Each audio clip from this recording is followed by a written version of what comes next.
O primă întrebare sau a doua întrebare. În textul legii se specifică faptul că cei care pot beneficia de această facilitate sunt copii care sunt într-o formă de învățământ. Da, nu, textul de lege vorbește despre copiii de până la 18 ani sau cei care au împlinit 18 ani și urcă până la 26 de ani ca urmare a faptului că aceștia urmează o formă de învățământ superior sau e nevoie în activitatea pe Deci, care... practic, copiii între 0 și 5 ani care nu sunt incluși în nicio formă de învățământ, deci nu merg la creșă, nu merg la grădiniță, sunt Sunt incluși și în incluși. această categorie, bineînțeles. Copii, deci ei vorbesc despre copiii până la 18 ani, indiferent că i-a dat Dacă sau nu au. la școală, pentru Da. că sunt minori, iar cei care au împlinit vârsta de 18 ani, deci sunt majori, beneficiază până la vârsta de 26 de ani de statutul acesta de Așa, copil dacă aflat în urmează, întreținere, de persoană aflată în întreținere, pentru că se presupune că nu lucrează în altă parte și că urmează o formă de învățământ. Și dacă ar lucra? Sau nu contează?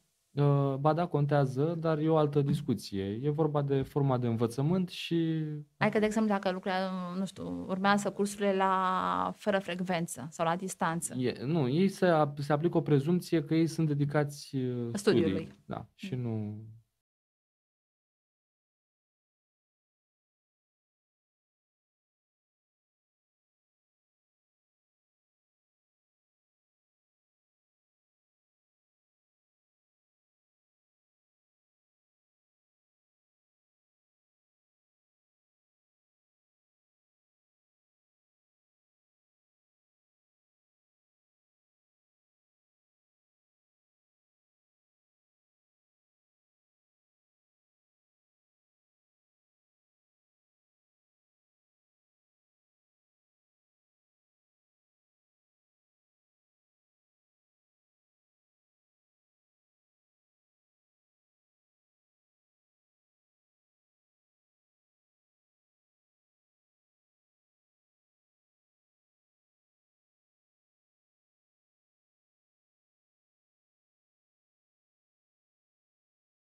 Vă mulțumim mult că ne-ați urmărit. Sper că răspunsurile date de domnul avocat vă sunt utile.